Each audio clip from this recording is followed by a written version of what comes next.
Hey guys, what's up? Today we're going to talk about the Dead Air Sandman-S. Kind of do some thoughts and basically my actual review on this one. Alright, we've done some videos on it before, but this is my actual review of this suppressor. Let's get into it.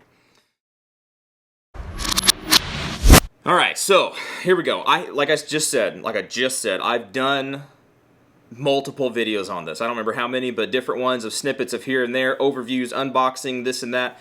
This is I think I've had it for like 2 years, 3 years, whatever it is. I don't remember the exact round counts through it, but I have enough information for me to give my old self an educated opinion on it. Let's just put it that way, all right? So, first off, even though I think we've already said first off, but first off, let's go over the specs. I know I'm not a big specs fan. Like, I don't really care as much as some people, but some people really get into it. So I'm going to throw the specs up on the screen, and I'm just going to kind of read them off to you best way I can, and then we'll kind of go from there, all right? So let's get into this real quick. So, Sandman-S, right? Caliber rating, anything below 300 rum, right? Anything below there, not 9mm. This is not an overboard can. Do not shoot 9mm through it, right? But 30 caliber and below, basically. 4,200 foot-pounds of energy rating. If you know your energy rating of your cartridge, kudos to you. 30 caliber bore, like I just said. The length is 6.8 inches. Excuse me. Diameter is 1.5 inches. This is a good thing to note if you're planning on putting this underneath a handguard. The weight is 17.7 ounces, according to them. I have not weighed it. Material: stellite baffles, stainless steel welded core, and stainless steel tube. All right, very, very good stuff right there. That's why this thing is kind of heavy. That's why this thing is a stinking tank. All right, finish is black or FDE Cerakote. They have the new FDE ones, nitrided attachments. Usage: professional grade, heavy use. Like you're not going to really break this thing very easily. MSRP is right at $1,000. No barrel restrictions and full auto rated. All right, so that's kind of your specs and everything. Just reading it out to you for those people that really want to know. And if you really want to know, go to Dead Air's website and look up even more information on it, okay? That's just the stuff that's out there. Now, I did not personally, I mean, here, we can look at this. We can look at the length is right over 6 3/4. What do they say? 6.8, yeah, right there. I mean, I know you can't really see that, but it's right above, or right below 7 inches, right? And then diameter, this thing's not going to measure diameter very well, but it's right at like 1.5 inches, all right? Simple stuff, simple stuff. The weight, I did not bring the scale out. I probably should have. What would have been interesting to do is weigh it when I first got it and then weigh it now and see what kind of carbon buildup and stuff might be in there. I don't think it's much. I mean, I shoot this thing a good amount. I've heated it up a bunch. I don't think it holds a bunch of carbon. I think it pretty much blasts everything out, right? You don't really need to clean rifle cans, right? Because they kind of self-clean. They're managing explosions and particulates that sandblast themselves out. So not really something I got to worry about so much. Anyway, moving on to stuff that comes in the box. Some people really get excited about what comes in the box. All right. Now, like I said, I've had this thing for about 2-3 years. I think this is everything that came in the box. I could be slightly wrong, but this is what I remember coming in the box because this is what I still have in there. It did come with the little Nomex sock thingy, right? So your little deal. I never really use it, but some people really like that, and it's cool. It's a little swag thing, right? Speaking of swag, you get a decal sticker, which I don't really use those. You get your, they send pretty much, I think, maybe not the mask or the Odessa, but I think all the other cans come with like this cigar cover, cigar wrap thingy, cigar band. I don't remember if any of mine ever came with it actually on, so it's pretty much unused. And again, it's just a swag thingy, so it just goes there. And your instruction manual, right? So you do have your instruction manual for reading stuff if you want to read that stuff. It is good to go through there and see specifically what you can't do with these cans. Can or can't do with the can, yeah. And if there's any specifications that you need to know, right? Like particularly some things that I didn't read it. Honestly, I didn't read it. But I did see the videos and heard Mike and everybody else from Dead Air talking about stuff. Some things to note is that whenever this thing locks up, you can visually check it and see, according to where these little lugs are in conjunction with your mount, you can see if it's still locked on or if it somehow has started working its way loose. You'll be able to visually see it without having to grab the can. So that's a good thing, right? So that kind of information, again, I should verify that, but I'm not going to right now because you can look it up on the internet, but it's probably in here, right? But read your instruction manuals and you'll get that kind of stuff. So, going into why I got this can, right? I got this can because I won it at one of those tactical game things, right? I technically won the Nomad 30, but this was my first Dead Air can, and so from all the information that I read online, I didn't know a whole lot about Dead Air, but from what I understood, I think at the time the Nomad 30 was relatively new, and the Sandman was like the flagship, like the beast of the can that they want. Like that's their main jam. It seems like it, right? And so I was like, well, let's just go with that can. Let's just go with the Sandman-S instead of the Nomad 30, and let's go with it. And I'm glad I did. There's different uses for different things, but this guy's use, just like it says in the stats and in the specifications and stuff, this is a hard use can, meaning it's going to be very difficult to burn it up, to break it, and if you manage to do that somehow, Dead Air has a fantastic warranty that's going to cover pretty much anything aside from intentional destruction, right? I'm not going to put words in their mouth, but they have a very good, even in my personal experience with their warranty systems, they have a very good warranty system, right? And good customer service if you can get a hold of them. It might take you a couple weeks with email, but you can get a hold of them. Again, stuff that came with this thing in the box, I forgot to mention two deals. It does come with a 30 caliber end cap because like I said, or like I read in the specs, this is a 30 caliber can, right? But it has a 30 caliber end cap, and it does come with a brake, right? So to attach this to a firearm, let's go ahead and do that. To attach this to a firearm, let's the brake that I started. I don't remember. Let's just do this one. This is the AK, right? And this is a Nox mount, a chemo, Nox chemo mount, right? So the chemo is what these guys attach to. This is not just going to direct thread. This is not going to go on an A2 flash hider thing, whatever.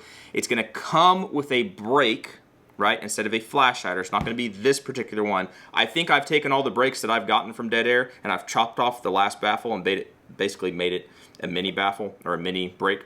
But in essence, they're all going to work the exact same as far as mounting. You have one little notch. I painted mine white. I'm not sure if that shows up, but you have one little notch right here in the back, and that helps you know this is going to index on a particular one spot on the mount, right? It has these 3 different teeth in here, right?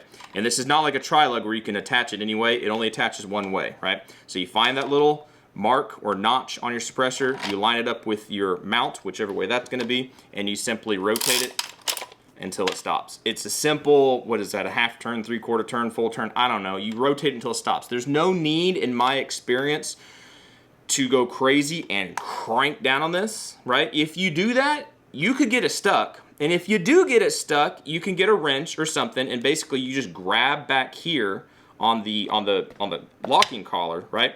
And you'll break it loose that way. You'll start to move it, and then it will come back off, right? But if you don't crank it down to get it locked on, then really make sure the can's not hot. You just grab the suppressor, ratchet it off, and pull it off, right? It's a very simple system, and to be quite honest, 100% honest and frank with you, I've never had it back off. I've never had it back off. The only thing I have done is through excessive use on these things, I have worn out this little locking ring, the thing that makes it ratchet, right? I have worn that out because I abused the can beyond a reasonable use, right? It wasn't on this one. I have a Sandman K, exact same thing, just a little bit smaller. I abused the living daylights out of that thing. Still runs, still does great, but it did wear out that locking ring. But even with the locking ring wore out, where it would not ratchet, it still locked on with friction, and it did not loosen up, it did not come off. So kudos to the system. Even though when the system technically breaks, it's still gonna lock up, all right? I think that's the main specs and things. Let's talk a little bit about accessories that don't come with the suppressor, right? But stuff that you can do to the suppressor. So if you don't know about all this stuff, I'm not gonna try to overwhelm you with information, but if you do know about this stuff, I'll try to keep it relatively brief. The Nomad series and the Sandman series, and actually technically the Primal, that's the only other one that uses it. But they use the Sandman series of end caps, these end caps right here. So this tool does not come with the suppressor, but you can buy it separately, or most of the time if you buy, this is called an e-brake, if you buy an e-brake, I think every time that I've bought it, I'm not sure if it's every single time that they're packaged together, but every single time I've bought one, it has come with this muzzle, or this end cap tool, right? It comes with this. So if you want to take off your end caps for any reason, you simply would use the tool, and you don't have to use a tool if you have them weird little plier thingies that some people have. You could get around it. I mean, you could get around it. You might booger it up and stuff. I can get it to start there. But there's a little teeth stick in there, and then you can unscrew the front cap, all right? Some reasons why you might want to unscrew the front cap. If you do happen to get an end cap strike, you can easily replace it. Now, I have had end cap strikes, and you can go buy a replacement, or, again, Dead Air's warranty, you can contact Dead Air.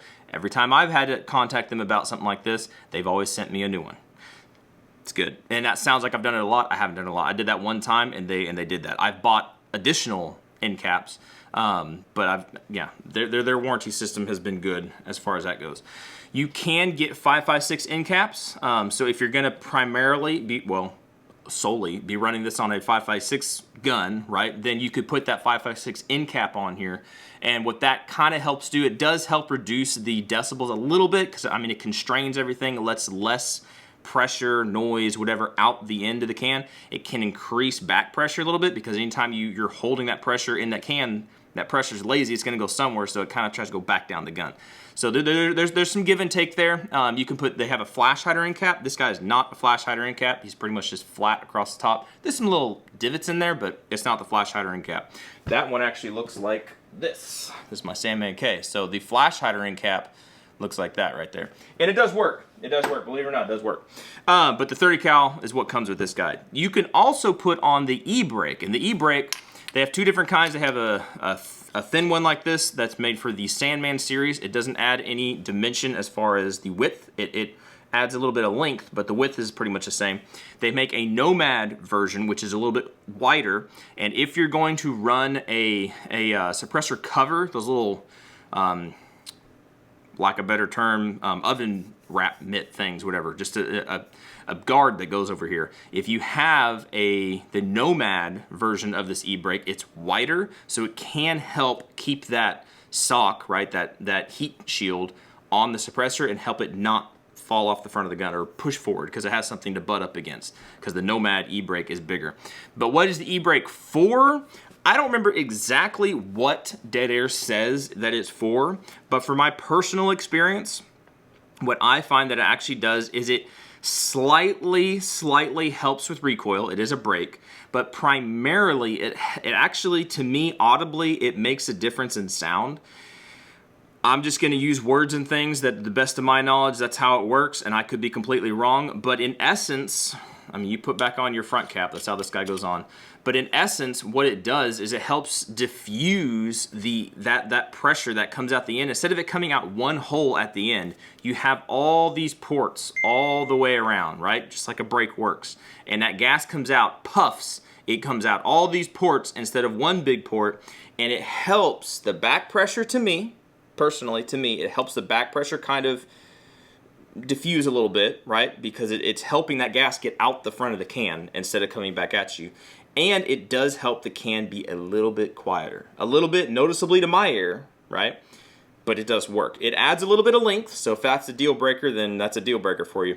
But it is one of those things to where if you have the option to get one, I highly recommend getting one, because it is going to make a difference, right? In my personal opinion, I don't work for these guys. I spend my money on it, or, you know, win it or whatever. But I spend my money on the attachments and things.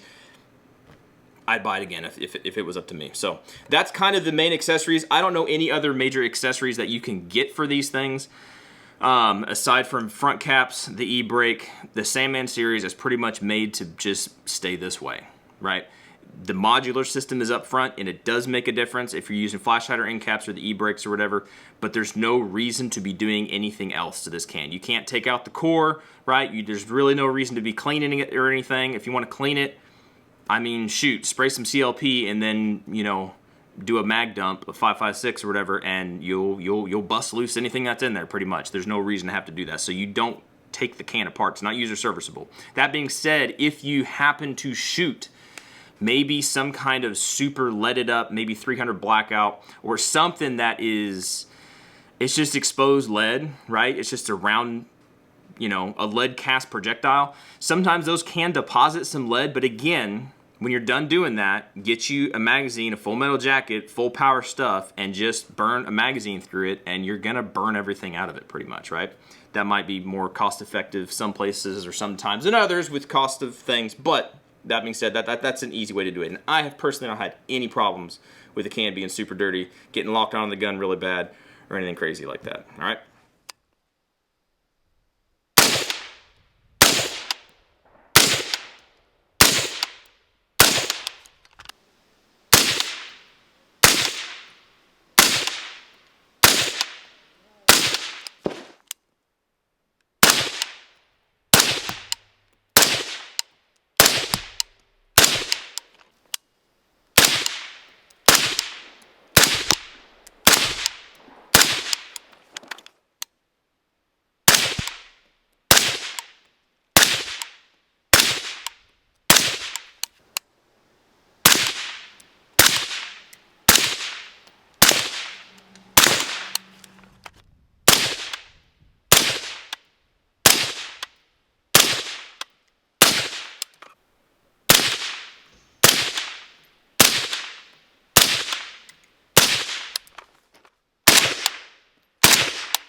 Alright guys, so that is my 2 cents worth of the Sandman-S. I think it's a fantastic can. If you're going to get into a can that you want to last literally forever, and if you happen to somehow break something on it, to have a company that stands behind their product, it is a fantastic can for that. There are cans that do things better. There are many cans that do things worse, right? And there are a lot of cans that are right there, and it's just weighing, do you like this company, or do you like the aesthetics of this? I mean, there's so many variables and personal choices people put into their suppressors. I can't say this is the best, but what I can say is this is a very, very good suppressor for 30 cal, 5.56, right? AKs, ARs. You can put on a 30-06, all those different kind of things. This can do a whole lot of stuff, and it can do it well. It can do it well. Some cans can do a whole bunch of stuff. I've fallen down that rabbit hole. They can do a whole bunch of stuff, but they don't do any of it very well. This does very well. It does very well on AKs, ARs, all that kind of the modern firearms and things. It does very, very well. All right, if you have any questions about the Sandman-S, please do let me know. If any of you guys have a Sandman-S and want to chime in there and tell people about it, the good, the bad, the ugly. Maybe you've got one that was crooked and bent and baffles messed up or whatever. Let people know about it, right? People need to check that stuff out. They need to know the good, the bad, and the ugly. For me, I've had great experience with this one. And if I was to go back and do it again, I'd probably do the same thing, right? I'd probably do the same thing and get another Sandman-S, all right? Y'all be good to be safe. Appreciate you watching, subscribing, and everything, and hopefully catch you in the next video. See ya.